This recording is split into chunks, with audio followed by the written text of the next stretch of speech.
Right now, the day's biggest news stories from a Vegas perspective. This is the Vegas Take with Sharp and Shapiro. 1, 2, 3.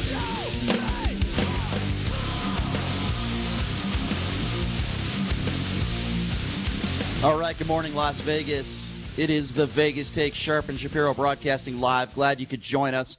Hump Day, baby. It is Wednesday, and we got a lot to get to, a lot to go over. Coming up here at the bottom of the hour, some of the right-wing nut jobs that are saying you can go ahead and die, basically. And in a sense, they're saying it's okay to die if you're old as long as you help the economy. We'll get to them, some of the ridiculous comments of those people across this country. We need to hold them responsible for those types of statements that they're making. Coming up in hour number 2, oh, yeah, this is going to be a lot of fun.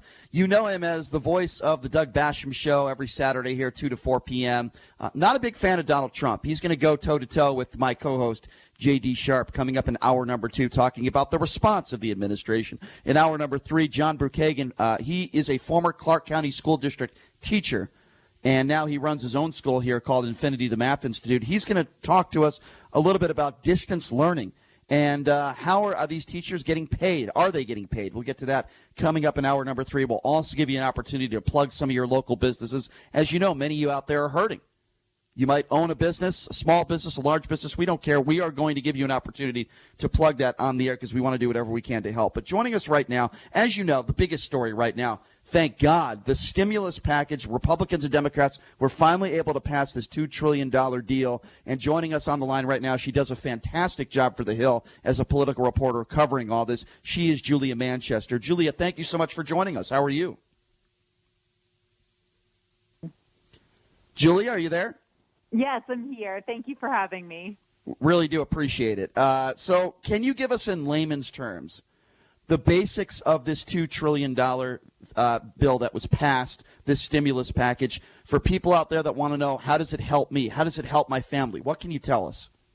Well, to start with, it has essentially 4 months of expanded unemployment benefits and, aid included in it, which is going to be huge for a number of Americans who over the past couple of weeks and probably, unfortunately, in the near future have lost their jobs or will lose their jobs. We have a number of there are a number of tax breaks in the bill, and we also know that Americans making up to $75,000 a year will get a check for $1,200 to kind of help them with that economic relief. And we're seeing, essentially other kinds of, stimulus going towards a number of health organizations, public health in that stimulus, et cetera.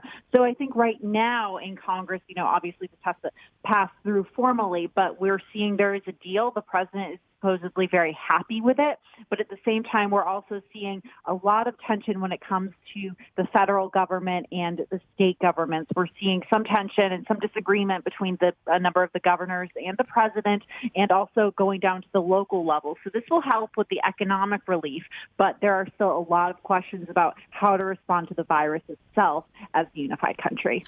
Let's talk a little bit, Julia, about the word bailout, right? We hear that from the left. We hear that from the right. On the right, we hear, look, a lot of these big corporations, they're getting loans. These loans are going to have to be paid back to the government. And on the left, we hear, the crying out for, what about middle class? What about these families that are struggling? You're worried so much about these big corporation bailouts. What about middle class America and those that are struggling? So where is the truth? Is it somewhere in the middle? What can you tell us? I would argue it's definitely somewhere in the middle, and I think you have both of the Republican and the Democratic Party, like you said, arguing for workers' rights versus corporations' rights, or those at the top of corporations. And I think there's definitely, the term bailout has a very negative connotation, but I think, the goal of this legislation, we'll have to see if it actually achieves this, but is to help kind of those in the middle, middle-class workers or working-class people who may work for a bigger corporation. I can just use the restaurant industry as a prime example. We know that obviously, this legislation is aiming to help smaller independent-owned businesses as well, but there's also workers for major restaurant corporations such as McDonald's or Darden restaurants, Burger King, big American chains. So we're seeing that Democrats and Republicans have tried to make this kind of in the middle and help, so like corporations are essentially helping their the workers who are working within their corporations, in addition to maybe those small family-owned independent restaurants. Gotcha. Let me give you a loaded question here to many people out there. They want to know, how long will this take in order for it to be in effect? For example, to get those checks that they need. And I guess the second part of this question is, who would you put the blame on? Why did this take so long? Why didn't this pass 2 or 3 weeks ago? Republicans, Democrats, both? I mean, my opinion, and you're the expert here, is I blame both sides of the aisle. I don't blame just one side of the aisle. So I guess that's a two-part question for you, Julie, if you could answer both of those for us. Right. In terms of the length, it's hard to say. I mean, we're hearing, weeks to a month, but they're going to have to take this, make this very quick, because going to that second question, there was frustration across the country, whether you're Republican or Democrat, at how this was handled in Congress. I mean, we saw, I believe it was Monday afternoon, we saw just partisan bickering literally on the floor of the Senate, which is normally out of the House and the Senate. The Senate is supposed to be more of the more formal, more proper of the two chambers. But we saw lots of bickering between Leader McConnell, Leader Schumer, a number of the other senators, Susan Collins, definitely getting into a heated exchange with Chuck Schumer at one point, who didn't want her to speak and address the chamber. So, as Americans looked onto that, I think there was a bit of hopelessness, thinking our leaders at the top of, at the top of leadership in this country can't even get this done after they had heard so much positive news about negotiations over the weekend. So I think there's definitely blame to go around on both sides. I mean, I think in general you are hearing that a lot of this started after Speaker Nancy Pelosi got back from San Francisco to Washington, and that she kind of halted these. However, Democrats would argue that she wanted to make sure important provisions were included in that legislation. And some of those provisions were there was money for a performing arts center. There was money to fund abortions, mail-in voting. Is any of that included in this finalized deal? I have not read through the entire finalized deal at the moment. I think they came to a compromise because I think there were also concerns for what the Republicans were including in the legislation from Democrats. So I think they might have come to a compromise on that language and what was included. But I think overall, talking to voters, and I think the general, beat of the public that I was getting was they were frustrated that instead of, rushing as quickly as possible to pass this through, lawmakers were arguing over essentially pork that was included in this, or earmarks, or what essentially would be an earmark. So that was definitely a big complaint, I think, among Americans. Julie, you do a great job for The Hill, and we really do appreciate you covering this for us and breaking everything down and helping our listeners. Thank you so much for coming on. We really do appreciate it. Thank you. Stay safe and healthy. Thank you. Same to you. Lot, Same to you and your family. That's Julia Manchester, political reporter for The Hill. Wow, she really did a great job in breaking down what this stimulus package means and how it can help you and your family. All right, we're going to take a quick break, and when we come back, the alt-right nuts are at it again.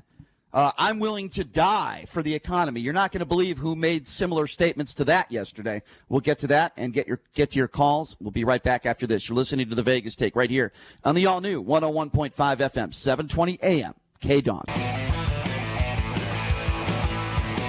All right, welcome back. It is The Vegas Take. Sharp and Shapiro, so glad you could join us. Don't worry, we'll give you a chance to call in a few minutes here and voice your opinions, as we always do. Doug Basham going to be joining us in hour number 2, so trust me, that's going to be a lot of fun. You're not going to want to miss that.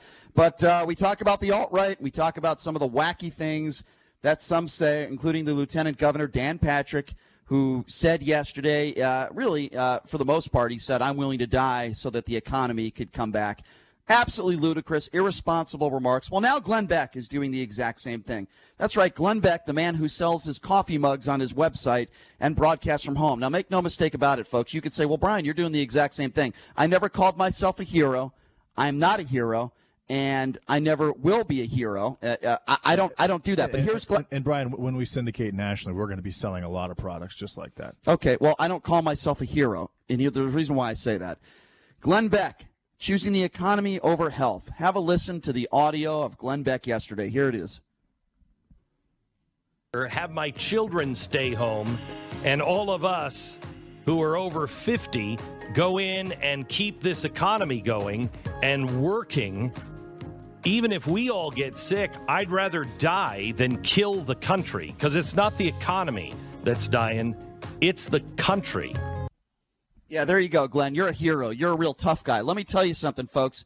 If I was ever getting robbed at gunpoint, I'm sure it's Glenn Beck that would just jump out of his car and save my life because he's a real hero. What a little weasel. I'm so sick of these people. I really am. Britt Hume did the exact same thing. He was on Tucker Carlson's show yesterday, and he echoed that exact same thing. I mean, folks, we need to call these people out for making ridiculous comments because that's exactly what it is. It is a ridiculous comment, and it makes absolutely no sense. Fox's Britt Hume says it's an entirely reasonable viewpoint to expect that grandparents would be willing to die to protect the economy.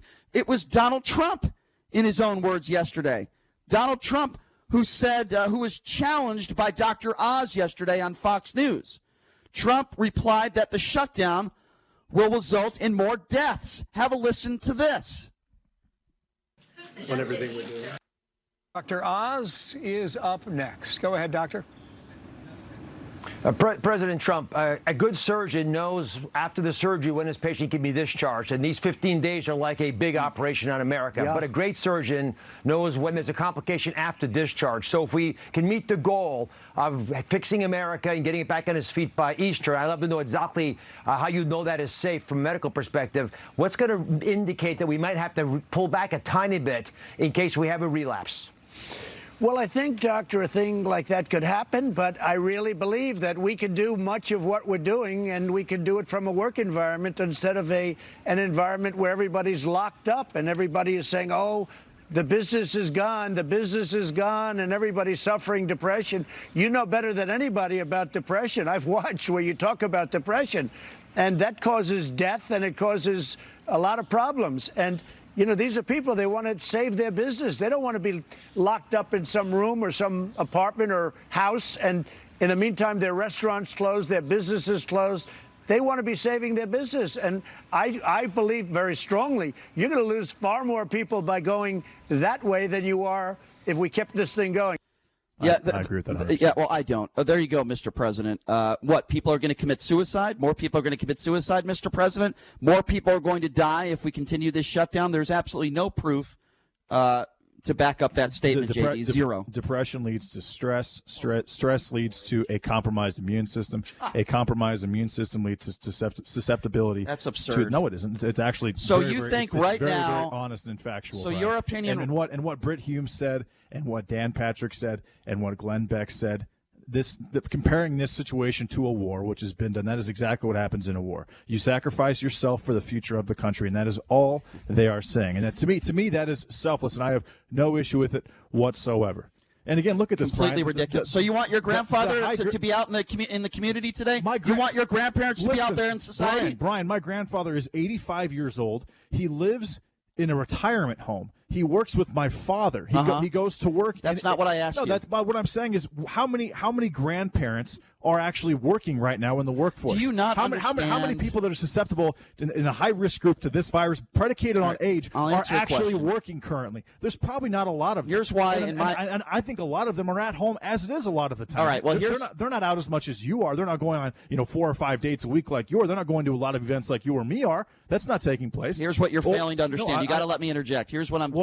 First of all, Brian, you tried to interrupt me, and you were angry that I didn't let you interrupt me, and now you're saying I have to let you interject. Well, because you asked me a question again. You got to let me finish. All right. Now I'm finished, and now you can talk. Well, thank you for that. I appreciate that. But, I mean, the bottom line here is you asked me a question, and I'm trying to respond to your question. And then when you ask me a question, you go on and on. I'm trying to remember your question. Now I don't. But I will say this. What you're failing to understand is that if we do what Donald Trump wants us to do and what the idiot Britt Hume and Glenn Beck want us to do, okay, if we do that, people are going to go back to work, more people are going to be infected, and some of those people, not all of them, but some of those people are going to have interactions with the elderly. And what's going to happen? People are going to die. And you're going to look me in the face, and you're going to say, well, hold on, I know you're ready to jump in. You're going to look me in the face, and you're going to say, those people that are maybe over the age of 70 or 80, they're going to die, but you know what? It's okay because it's for the economy. That is one of the most ridiculous opinions I've ever heard in my life. No, it's not, Brian. That's not what I'm saying at all. First of all, this is not going to stop the spread of the virus. It's still going to spread through grocery stores. It's still going to spread through grocery stores. It's still going to spread. I mean, have we talked about what if the virus gets caught in your facial hair? What if it gets caught in your hair? What if it gets caught on the bottom of your shoe and you're in a grocery store because it can once someone sneezes, it falls on the ground and you step on it and you bring it into your home. Brian, we're not going to just stop this virus. It's too far along to simply stop. And the economic, so let's just let everybody get out there and work. That makes a lot of sense. That won't spread the virus at all. Not let everyone get out there and work. That's what Trump wants. No, he's saying maintain social distancing at work is what he's saying, Brian. So you're saying it won't spread the virus more if people go back to work? That is exactly. I'm sure the virus is going to spread no matter what, Brian. The virus is going to spread no matter what. Yes, so absolutely. So let's let everybody go back to work. Let's open up the casinos. It is a novel virus, that Brian. Is there has not been a virus like this in 102 years. That is I've gone absurd. over this several times. And you have about a 1% chance, if you're 70-plus years old, of dying of this virus once you get it. And that was probably 2 or 3 weeks ago. Now we have potential treatments. We have more N95 masks. We have more ventilators. We have more ICU beds. The country is more prepared than they were. And the country, I'll admit, was not overly prepared initially. Well, I got to tell you, that's one of the most absurd opinions, in my opinion, that you've ever had on this show. But I want to tell you, Jerry Falwell Jr., Liberty University, another right-wing, moron. So is his father, as far as I'm concerned. This is what Jerry Falwell Jr. said out of Liberty University. He said, quote, I think we, in a way, are protecting the students by having them on campus together. 99% of them are not at the age to be at risk, and they don't have conditions that put them at risk. He wants to allow people to go back to college because they paid their rent for their stupid rooms, their studio, whatever, dorms. So he thinks he's doing a great service to these students because the moron probably thinks that you could just pray this virus away, as Mike Pence has said in praying off diseases in the past. So he wants all these college kids to go back, and he thinks he's doing a service to do that. Another alt-right piece of garbage. And then Trump yesterday was asked why he chose Easter to restart the economy. If you recall, he said that yesterday, even though many doctors are saying, no, that's just, it can't happen. When you look at all the issues people are having with the lack of ventilators and the lack of beds, it's going to get worse in a couple weeks. But Donald Trump wants to let everybody get back to work and get back to normalcy by Easter. I want to play this audio. This was Trump. And Brian, the issue is taking place in New York State. Between New York State and New Jersey, 55% of the viruses in the United States have been in those two states. And about 45% of the deaths have occurred in those two states. All right, let's comment. Trump just delivered 4,000 ventilators to New York State. New York State and Andrew Cuomo in 2015 had the opportunity to purchase 15,000 ventilators at a discount. You have no idea what you're talking about. You have no idea what you're talking about. You have no idea what you're talking about. To do that. Do you understand how much money that would have cost the state of New York? You see something on TV and you don't do your – it was $570 million.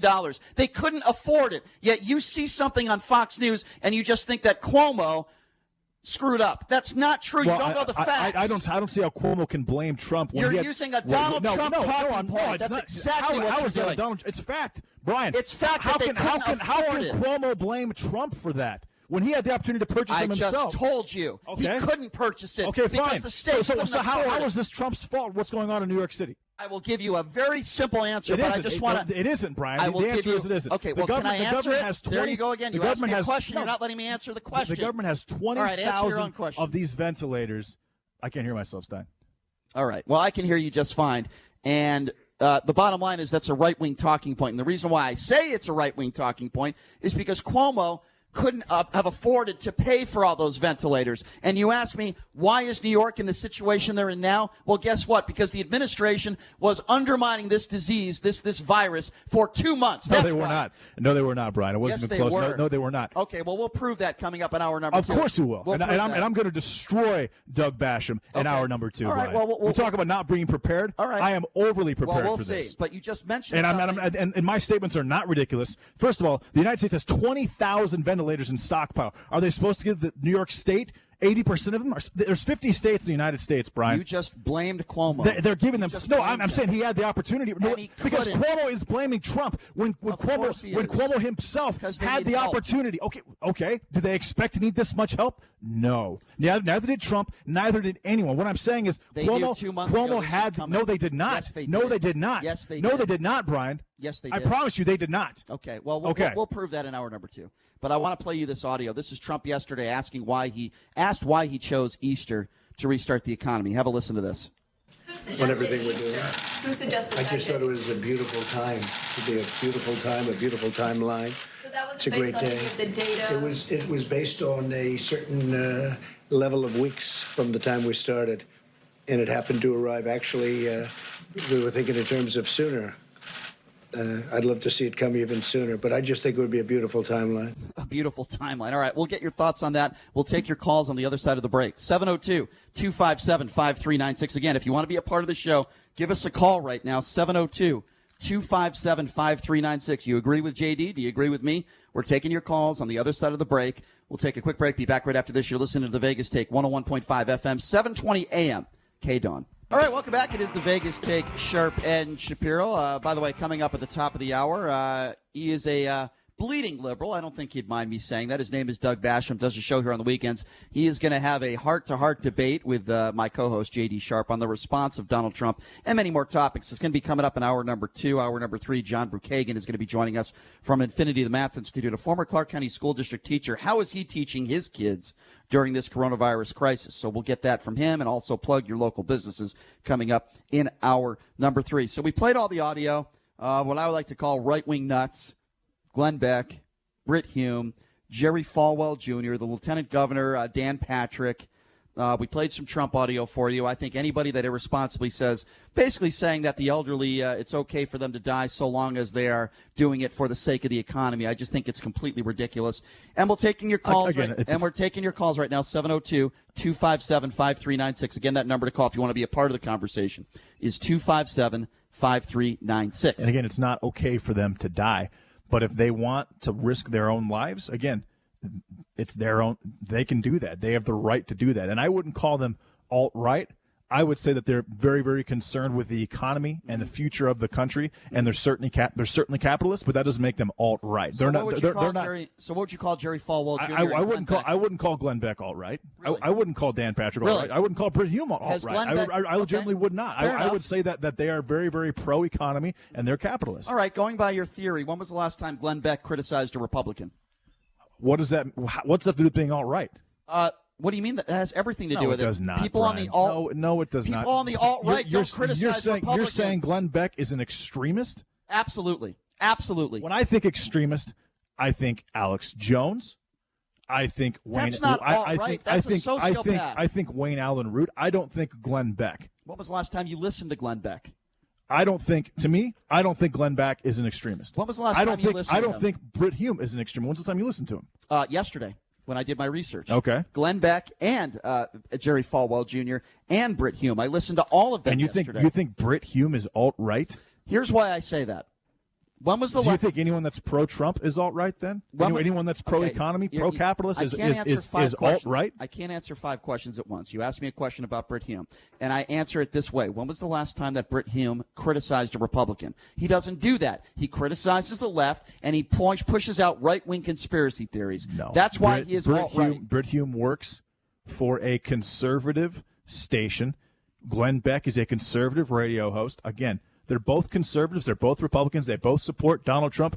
I don't think they're alt-right. Again, when I think alt-right, I think extremist. Okay, well, we have a different definition of and that's perfectly reasonable. What alt-right is. 702-257-5396. Again, if you want to be a part of the program, now's the time to chime in at 257-5396. Let's start off with JD. You're first up on the Vegas Take. Hey, what's up, JD? Gentlemen, good morning. I think it's very important that we get out information that's correct. Your gal from the Hill failed to mention a few things regarding this bill.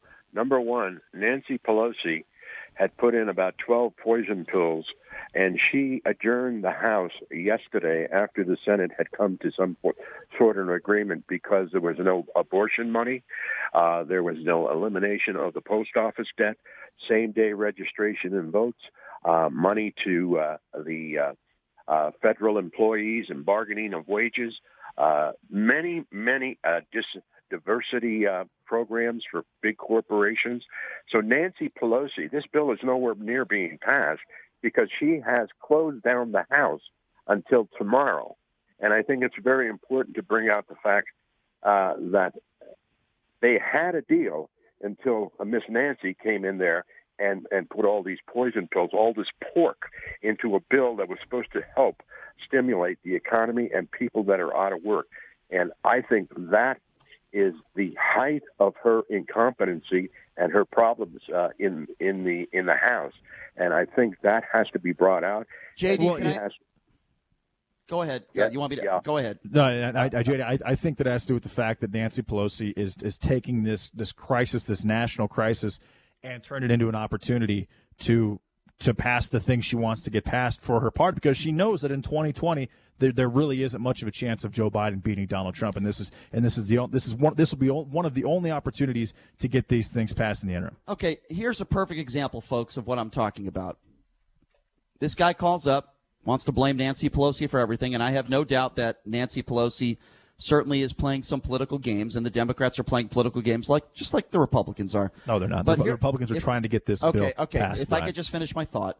The bottom line here is that this is a guy who has probably never criticized Donald Trump in the last couple months for anything involved with the response to this coronavirus. Okay? I'm tired of people playing political games.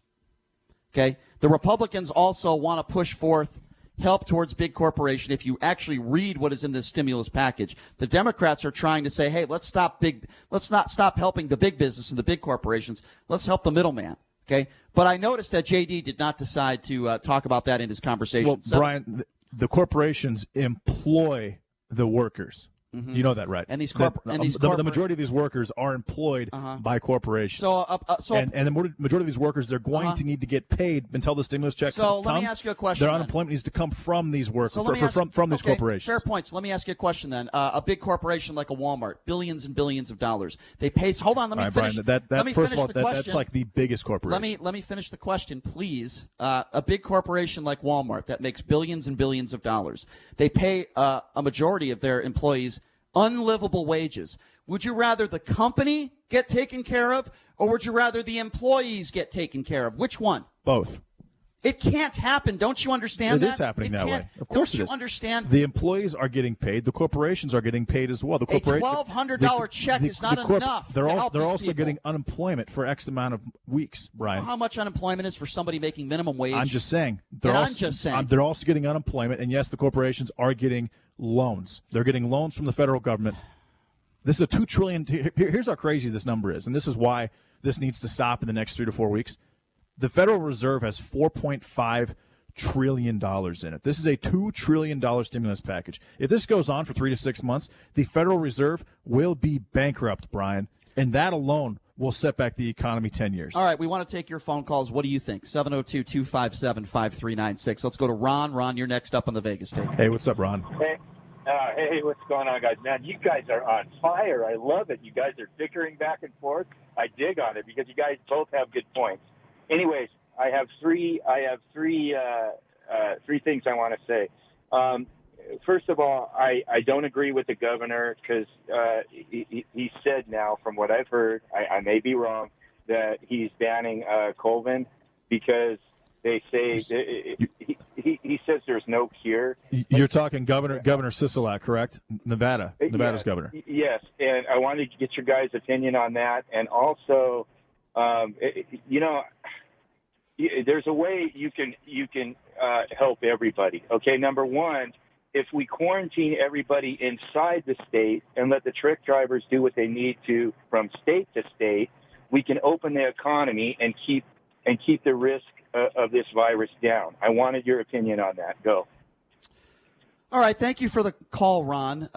We do appreciate that. As far as truck drivers go, I've been pretty consistent on this, that we need to let them work. We need to leave them alone, and they're providing a huge service for this country as far as stocking stuff and sending stuff. And that matters, especially for a place like Las Vegas or a state like Nevada, where not a lot of things are produced here, and so we rely on those trucking companies to come through and drop and to restock all these Targets and these Vons and these Smiths. As far as Governor Sisolak, I think it was a knee-jerk decision made by a one-term governor. This treatment has been touted by not only Donald Trump, but also Vladimir Zelenko, who's a doctor out of New York City, who said this treatment treated 350 patients.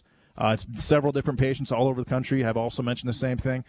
Now, is it a guaranteed cure? No. Is it a guaranteed treatment? No. But Governor Sisolak is not a doctor, and I don't think he should be making these type of statements. Now, and also, if the math made sense, Would you say the same thing about Donald Trump? Because chloroquine. Would you say the same thing about Donald Trump? He's not a doctor. It is a drug for lupus. It is a drug for rheumatoid arthritis. And I suppose if Nevada or if Las Vegas in particular has the highest per capita of those particular diseases, and because the conversation is he's afraid that doctors, first of all, you have to get prescribed this drug, but if he's afraid that doctors are going to hoard this drug for themselves, well, why would a doctor do that if the drug didn't work? Let me respond. You just said that Sisolak isn't a doctor. He probably doesn't know what he's talking about. Why wouldn't you say the same thing in regards to Donald Trump, who's our president? All Donald Trump said is that the drug could be a game changer. He's not all he said. Yes, he did. That's not all he said. He said the drug could be a game changer. And that's not all he said. You're not watching What the else did he say? Oh, I'm right all the time? That doesn't make a difference. It's all about the drug, He has talked about this for several weeks. No, it's been maybe a week and a half. That's not true. Yeah. 702. It is true. No, it's not. 702-257-5396. Let's talk to Troy.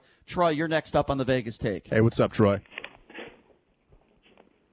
Troy, go ahead. Oh, hey, good morning. Well, you guys are just, a lot of coffee or what? Anyway, I really wanted to keep the conversation light. I'm not calling about politics and who's right or wrong, really. I'm a senior. I live alone. And nothing's really changed for me because I'm used to it. I understand. Exactly. I understand exactly what's going on. I just had my 4th hip surgery. I got arthritis. Whatever it is, what my feeling here is the magnification of it's so big, the media. It's almost like if something big else happened, a major earthquake somewhere, the subject would transfer. It's like I just feel that the people that's expressing earlier he was saying it's impossible, depression and suicide and people out of work. Troy, this isn't an earthquake. Why are you comparing this to an earthquake? An earthquake doesn't happen around the world. I don't understand that analogy. No, I'm just saying that the media has blown it so big, I don't believe everything I hear. So give me a specific example. Hold on, Troy. I respect that, but I need you to be specific now. Give me a specific example. I would imagine you might be talking about CNN or MSNBC. Give me a specific example. No, I don't watch TV. I don't watch TV. I listen to radio. When you say, okay, so give me I can appreciate that. So give me an example on the radio of somebody you think that is blowing this out of proportion. Well, in general, the media, this is the United States of America. I don't want you to say in general. Doctors. I agree with some. So of the a doctor doctors. goes on the radio and he blows this out of proportion. What specifically does he say? Well, he's positive. A lot of positivity that we have. America has the best medical supply. So he's blowing it out of proportion by being positive? What the hell are you talking about? I'm telling you, he's being positive, very positive. So how is that blowing it out of proportion? How is being positive? How is being positive blowing it out of proportion? You're not making any sense, Troy. I'm telling you that I see it and hear it and inhale the whole subject. And I'm telling you, and I'm telling you, give me a specific example of somebody on the radio that is blowing this out of proportion, and you have yet to give me one specific example. Well, I just hear a lot of negatives in general. Oh, my God. Okay, have a nice day. Have a nice day. If you're going to come on this show and you're going to try to make a point, give me one specific example. I don't think that's asking too much. 702-257-5396. Thanks for the call, Troy. Let's go to Lewis. Lewis, you're next up on the Vegas Take. What's going on? What's up, Lewis? Hey, guys, look, I'm calling because, Brian says he has a problem with politicians saying stupid things, and that's okay. So I just posted a video of Nancy Pelosi saying something stupid on your Facebook page, and I don't ever recall Brian getting mad like he is now. I don't know who you are, and I haven't seen the post, and I don't respond to every single post on my page. It's on your page. You can take the time to go look at it. So it's okay, there. well, all right. I will try to do that. Okay, and then number two, the problem that I have with the Democrats and them not passing this bill is page 15. National Oceanic and Atmospheric Administration is to get $33 million. How does that have to do anything with the coronavirus? Page 18. No one will disagree that it's a great idea, but it's wrong timing. $100 million to juvenile justice programs. Great idea, terrible timing. So the Democrats are really hampering. I get your point. The I get your point. Right. I got you. Page 24. Don't go into a radio show and lose all of my listeners. 702-257. I thought that was a valid point. Of course you did. Well, why would I not think Why would that stuff be in a Let's talk about OSHA for an hour and a half. That no, we're sounds not like a going great to. topic. I'm saying, why would those specific things be in a bill to stimulate the economy through a crisis like this? I'll give you a quick because answer. one, probably Nancy Pelosi or some of the Democrats are going to make some type of money off of it, and they're appeasing their fan base and their special interest groups by lining their pockets, Brian. That's not true. And it shows they're taking an opportunity in a time of crisis to move things forward that they're probably not going to have an opportunity because they're not going to win the presidential election in 2020 because Joe Biden is such a poor candidate. Okay, 257-5396. By the way, speaking of Joe Biden, I know you wanted some conspiracy theorists on this show that said Joe Biden had the coronavirus. Well, guess what? He was on television yesterday. He didn't look like he had the coronavirus. Are you willing to say now that those right-wing alt conspiracy theorists were wrong? Are you willing to say that right now? Am I willing to say what, yes. Brian? Are you willing to say that a person like a Jacob Wall... When have we ever talked about on air Joe Biden having the coronavirus? Jacob Wall... I've never ever talked about on air Joe Biden. Have people reached out to me and said, I believe that Joe Biden has the coronavirus? Are you willing to say that they're wrong? And I did bring that to your attention. Are you willing to say they're wrong? Again, I have no idea if they're wrong or not. I don't know. I don't know. You think Joe Biden has the coronavirus? I don't. Again, I'm just saying yesterday. I don't know if they're right or they're wrong. I have no idea. Oh, my goodness. All right, let's go to Dell. 257-5396. Dell, you're next up on the Vegas take. What's going on? Hey, what's up, Dell? Did we lose Dell? I think we might have lost Dell. 702-257-5396 is the number to call. Mr. Stein is our producer. Mr. Stein, who do we have next on the line? Dell, you're back on, I would assume. Yeah, Dell, what's going on? Yes, sir. Go ahead. What's up, Dell? Hi. Brian, you should have stopped J.D. about 5 minutes ago when he said if the Federal Reserve keeps doing debt easy, that they're going to go broke. First off, they're not federal, and there is no reserve. And JD, would you like to respond to that, JD? JD, go ahead. Let's let Dell stay on the line. Let's let JD respond to that. Go ahead. Okay, so the Rothschilds own the United States. They're making money out of nothing. Explain yourself, Dell. Well, again, it's not a federal agency. They are not federal. They're a private stock company, and they're the central bank of the United States. Yeah, and they have $4.5 trillion in assets and about $11 billion in cash, from what I understand, and gold. And the only thing the Federal Reserve has to do for what it loaned out, going to loan out, or the national debt, is to turn it from a loan to a grant, and it's erased. JD, you want to respond? Okay, so you're saying that let's say this goes on for 4 to 5 months, and the government issues $8 trillion between checks to people who don't have jobs and businesses like Boeing, et cetera, that the United States economy is not going to feel that because they can turn it from a loan into a grant? 702-257-5396. Appreciate the call. We got to get to some other callers. Let's go to Carl. Carl, you're next up on the Vegas take. Go ahead. Hey, what's up, Carl? Yeah, but guys, listen, JD, Brian, I'm with you, you know that. But Pelosi, you're talking about trying to hold up the whole thing. Well, what they finally got through is she just wanted oversight on the $500 billion to be paid to corporations. And there's a reason for that, because, number one, the corporations, they want to make sure that the corporations who get this money aren't going to be using it for their own use and their own purposes. One of the things was for cruise lines, which, if you know, no cruise line is an American company.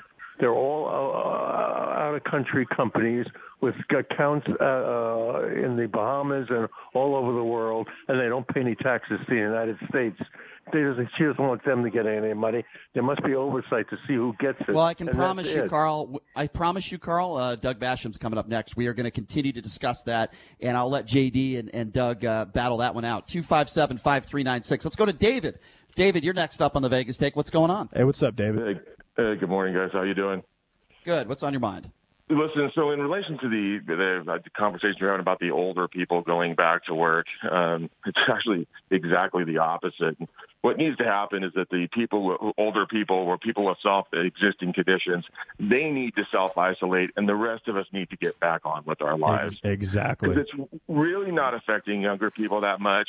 And there's a lot of researchers that are now saying that the death rate is actually much lower than it seems because many, multiple times more people are infected than we even know. So how do you explain some of the doctors, Sanjay Gupta, for example, and Fauci, that are saying that this virus is anywhere between 10 to 20 times more lethal than the flu? How would you explain that? Well, other researchers are saying that they're wrong. So there's a lot of different doctors from all over. Those two doctors are just getting the most mainstream publicity. I haven't heard that. But the bottom line is, Brian, if there's a million, saying that's exactly the opposite, Brian. Right. If there's a million people in the United States that have this virus, and there's only been 800 deaths, and the mortality rate is actually less than the flu. Let's go to Wayne. Right, and these researchers are saying that there are multiple times more people infected than are in the system. No, in fact, the Washington Post a couple days ago released an article saying that the expectation is there's 10 times more people, and at that point there was 46,000. 257-5396. Let's go to Wayne. Wayne, you're next up on the Vegas Take. And by the way, for the record, anyone who is in the Trump administration that is saying something different than that last caller is saying, that's an issue. Let's go to Wayne. Wayne, you're up next. What's up, Wayne? Brian, real quickly, first, I just want to say that we're going to get well shortly here, and everything's going to be okay. You got to understand that these hospital ships off our Atlantic and Pacific coast are here to help us. It's going to be over very quickly. I believe in. Well, I hope so, but the experts are not saying it's going to be over quickly. Dr. Fauci says minimum several weeks, probably more. We have to see how much of the vaccine we have in each state, because there is no vaccine. What do you mean? Malaria theory. That's not a vaccine. This malaria, it's not. Why do you call it a vaccine? It's not proven. It's called hydroxychloroquine. And when mixed with azithromycin, it turns into a potential very, very good treatment, but it is not a vaccine, and it's certainly not a cure. 702-257-5396 anyway, is. Brian, it's going to work, dude. Okay, well, there's no evidence to support that it will cure the virus, so I don't know where you're getting that from. Let's go to Chuck. Chuck, you are next up on the Vegas Take. What's going on? Jennifer, I apologize. Hey, what's up, Jennifer? Jennifer, you're next on the Vegas Take. Go ahead. Hi, JD. I don't know why you don't get your own show. I think you're just awesome. I don't know how you put up with Brian every day and the producer sign. He's just a left-wing hack. I don't even know. What are you talking about? What have I said? Excuse me. If you're going to call me, if you're going to call me a left-wing hack, what have I said that is not factual? Jen, let's be specific.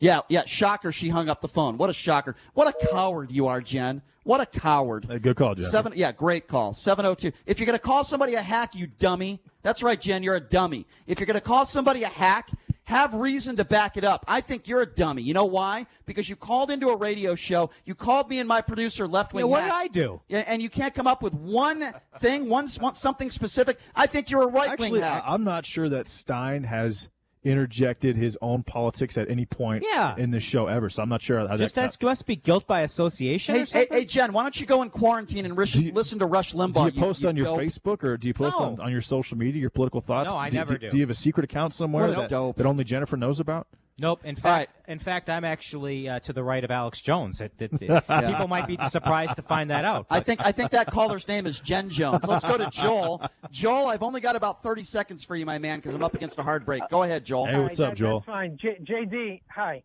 Do you know the difference between empirical and anecdotal evidence? And if you don't, may I suggest you please look it up, because you're making statements that have no basis in fact with regard to like what? Treatments. No, I'm not. No, I'm not. I'm saying the study in France, there was the doctor in New York State, and there's been 3 other cases. Sir.